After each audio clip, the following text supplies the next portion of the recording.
Preview by MI Motion Graph. എല്ലാവർക്കും M I motion ഗ്രാഫിൻ്റെ പുതിയൊരു വീഡിയോയിലേക്ക് സ്വാഗതം. അപ്പോൾ നമ്മൾ ഇന്ന് ചെയ്യാൻ പോകുന്നത് നിങ്ങൾ പ്രിവ്യൂവിൽ കണ്ടതുപോലെ തന്നെയുള്ള ഒരു ക്ലോൺ എഫക്റ്റാണ്. അപ്പോൾ ഈ ഒരു എഫക്റ്റ് നമ്മൾ ചെയ്യുന്നത് അലൈറ്റ് മോഷനിലാണ്. അപ്പോൾ ആദ്യം തന്നെ ചെയ്യേണ്ട ആ ഒരു ഇമേജ് ഇതിലേക്ക് ഇമ്പോർട്ട് ചെയ്ത് കൊടുക്കുക. ഓക്കെ, ആ ഒരു ഇമേജ് ഇമ്പോർട്ട് ചെയ്ത ശേഷം 3 ഡോട്ട്സിൽ ക്ലിക്ക് ചെയ്ത് ഫിൽ സ്ക്രീൻ എന്ന ഇത് സെലക്ട് ചെയ്യുക. അപ്പോൾ നമ്മൾ ആ ഒരു ഇമേജ് ഇതിലേക്ക് ഇമ്പോർട്ട് ചെയ്തിരിക്കുകയാണ്. ഇനി നിങ്ങൾ ചെയ്യേണ്ടത്, നമുക്ക് ഏതൊരു ഇമേജിൻ്റെ ക്ലോൺ എഫക്റ്റാണ് ചെയ്യുന്നുണ്ടെങ്കിലും ആ ഒരു ഇമേജിൻ്റെ, അതായത് ബാക്ക്ഗ്രൗണ്ട് ഇറേസ് ചെയ്ത ഒരു PNG ഇമേജ് ആഡ് ചെയ്യണം. അപ്പോൾ ഈ ഒരു ഇമേജിൻ്റെ PNG ഞാൻ ചെയ്ത് വെച്ചിട്ടുണ്ട്. അത് നിങ്ങൾ എങ്ങനെയാണ് ചെയ്യുന്നതെന്നുള്ള വീഡിയോ ഇതിനു മുമ്പ് ഞാനൊരു വീഡിയോ ചെയ്തിട്ടുണ്ട്. നിങ്ങൾ ജസ്റ്റ് ആ ഒരു വീഡിയോ കാണുക. അപ്പോൾ വീഡിയോയുടെ ലെങ്ത് കുറയ്ക്കാൻ വേണ്ടിയാണ് ഞാൻ ആ ഒരു കാര്യം കാണിക്കാത്തത്. അപ്പോൾ ജസ്റ്റ് ആ ഒരു ഇമേജിലേക്ക് ഇമ്പോർട്ട് ചെയ്ത് കൊടുക്കുക. ഓക്കെ, ഇനി ചെയ്യേണ്ടത് ഈ 3 ഡോട്ട്സിൽ ക്ലിക്ക് ചെയ്ത് ഫിൽ സ്ക്രീൻ ആയി കൊടുക്കുക. ഓക്കെ, ഇനി നിങ്ങൾ ചെയ്യേണ്ടത് ജസ്റ്റ് ഈ രണ്ടാമത് നമ്മൾ ആഡ് ചെയ്ത PNG ഇമേജസിൻ്റെ 2 ഡ്യൂപ്ലിക്കേറ്റ് ലെയേഴ്സ് എടുക്കുക. 2 ഡ്യൂപ്ലിക്കേറ്റ് ലെയേഴ്സ് എടുത്തു. മൊത്തത്തിൽ 3 ഇമേജസ് ഉണ്ട്. ഇനി ചെയ്യേണ്ടത്, നമ്മളെടുത്ത ആ ഒരു PNG ഇമേജസ് രണ്ടും ഹോൾഡ് ചെയ്ത് പിടിച്ച ശേഷം ജസ്റ്റ് ഒന്ന് ഗ്രൂപ്പ് ചെയ്ത് കൊടുക്കുക. ഗ്രൂപ്പ് ചെയ്ത ശേഷം ആ ഒരു ഗ്രൂപ്പ് സെലക്ട് ചെയ്ത ശേഷം ബോർഡർ ആൻഡ് ഷാഡോയിൽ പോയ ശേഷം ആഡ് ബോർഡർ കൊടുക്കുക, ഔട്ട് സൈഡ് കൊടുക്കുക. ഓക്കെ, ഇനി ചെയ്യേണ്ടത് ആ ഒരു ഗ്രൂപ്പ് ആൻഡ് മാസ്കിൽ തന്നെ പോയ ശേഷം എഫക്ട്സ് ഓപ്ഷനിൽ പോയ ശേഷം ആഡ് എഫക്ട്സിൽ നിന്നും ഗ്ലോ എന്ന് പറയുന്നൊരു എഫക്റ്റ് ഉണ്ട്, അത് സെർച്ച് ചെയ്യുക. അതിനുശേഷം ആ ഒരു എഫക്റ്റ് ആഡ് ചെയ്ത് കൊടുക്കുക. അതിനുശേഷം റേഡിയസ് നല്ലതുപോലെ കുറച്ച് കൊടുക്കുക. ഓക്കെ, ഏകദേശം ഒരു 1.56 ഒക്കെ മതി. ആൽഫ ഫുള്ളാക്കി കൊടുക്കുക. അതുപോലെ തന്നെ നിങ്ങൾക്ക് ഇഷ്ടമുള്ള കളർ സെലക്ട് ചെയ്യാം.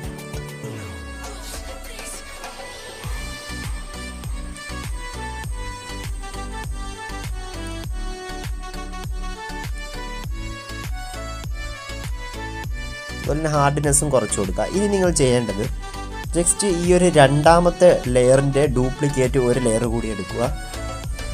ഓക്കെ, ഇനി ആ ഒരു രണ്ടാമത്തെ ലെയറിൽ ചെന്ന ശേഷം മൂവ് ആൻഡ് ട്രാൻസ്ഫോമിൽ പോവുക. ഏകദേശം ഈ ഒരു റേഞ്ചിൽ വെച്ച് ഒരു കീ ആഡ് ചെയ്തു. നടുക്കായിട്ട് അടുത്ത കീ ആഡ് ചെയ്യുക. ഏറ്റവും ലാസ്റ്റായിട്ട് അടുത്ത കീ ആഡ് ചെയ്യുക. ഇനി ഈ നടുക്കത്തെ കീയിൽ വന്ന ശേഷം ജസ്റ്റ് ആ ഒരു ഇമേജ് ജസ്റ്റ് ഇങ്ങോട്ടൊന്ന് മൂവ് ചെയ്ത് കൊടുക്കുക. ഓക്കെ, മൂവ് ചെയ്ത് കൊടുത്തിട്ടുണ്ട്. ഇനി നമ്മൾ ഇതിലേക്ക് ഗ്രാഫ് ആഡ് ചെയ്യാം. ഈ ഒരു ഗ്രാഫ് ആഡ് ചെയ്ത ശേഷം അടുത്ത കീ ചെന്ന ശേഷം ആ ഗ്രാഫിൻ്റെ റിവേഴ്സ് ആയിട്ടുള്ള ഒരു ഗ്രാഫ് ആഡ് ചെയ്ത് കൊടുക്കാം. ഓക്കെ,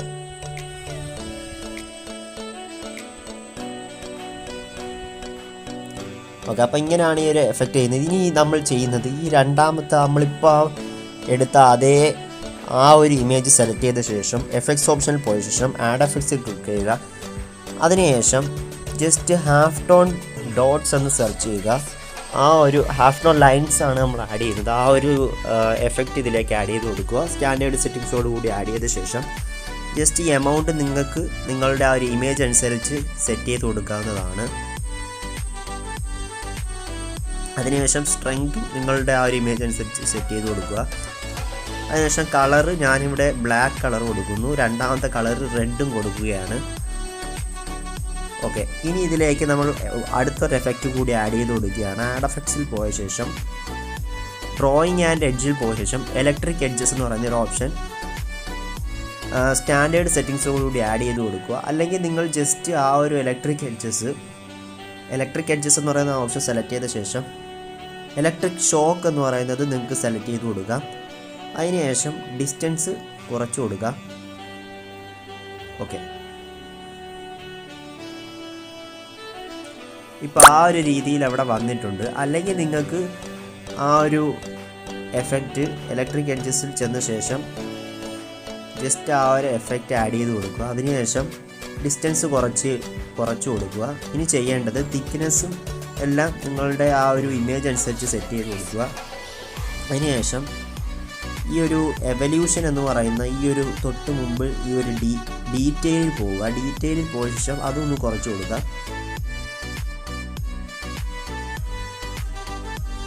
ഓക്കെ, ഇനി എവല്യൂഷൻ എന്ന് പറയുന്ന ഒരു ഭാഗത്തേക്ക് പോയ ശേഷം ആദ്യമേ ഒരു കീ ഫ്രെയിം കൊടുക്കുക. അതിനുശേഷം എൻഡിങ്ങിൽ അടുത്ത കീ ഫ്രെയിം കൊടുക്കുക. അതിനുശേഷം എവല്യൂഷൻ കൂട്ടി കൊടുക്കുക.